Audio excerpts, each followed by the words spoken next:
10 heures au centre médico-social d'Adi-Dogomé, l'affluence est au rendez-vous. Les femmes qui depuis le matin attendent leur prise en charge ne tiennent plus sur leur siège.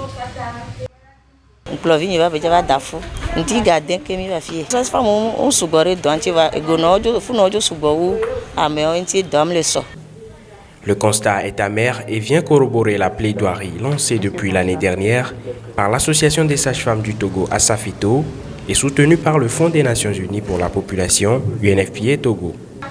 Le nombre de femmes ayant besoin de soins dépasse largement le nombre de sages-femmes présents sur le terrain. L'effectif des sages-femmes par rapport à la population, il y a toujours un problème. Le ministère de la Santé fait de son mieux pour combler ces manquements. Mais ce qui est que l'effectif est toujours insuffisant par rapport aux activités que nous menons. Le 5 mai de chaque année est célébrée la Journée internationale de la sage-femme. Pour cette année, le thème retenu interpelle de part et d'autre. Les chiffres parlent d'eux-mêmes, investissez dans les sages-femmes. Pour marquer la célébration de cette année, 3 jours de soins gratuits sont offerts à toutes les femmes dans quelques centres médicaux retenus sur l'étendue du territoire. Madame Adjaman fait partie de la Safito et ce matin, elle vient en soutien à ce consoeur du centre d'Adi-Dogomé. Les consultations prénatales, la planification et à tous les niveaux, nous allons examiner les seins aux femmes. Nous allons apprendre à nos femmes à s'auto-examiner. Et nous leur donnons le conseil de le faire 1 fois par mois.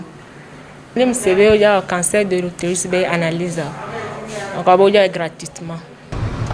Même son de cloche au CMS à Damavor où Madame Eusebio et ses collègues administrent les mêmes soins aux femmes en plus de la sensibilisation. Ici également, le problème d'effectifs est palpable. Il y a peu de sages-femmes au CMS à Damavor ici. Heureusement pour nous que nous avons 2 stagiaires. Sinon, nous sommes 2 sages-femmes seulement pour ce CMS à Damavor. Nous avons besoin du personnel.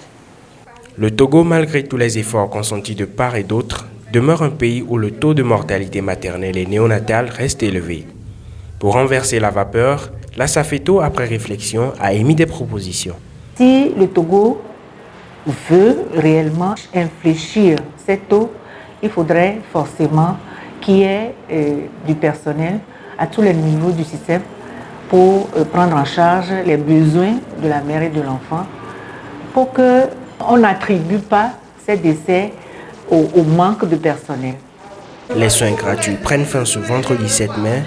Toutefois, les planifications familiales se poursuivent gratuitement durant 1 semaine dans les centres d'Adamavor, Baguida, Adi-Dogomé, Sokodé, puis Dapaon.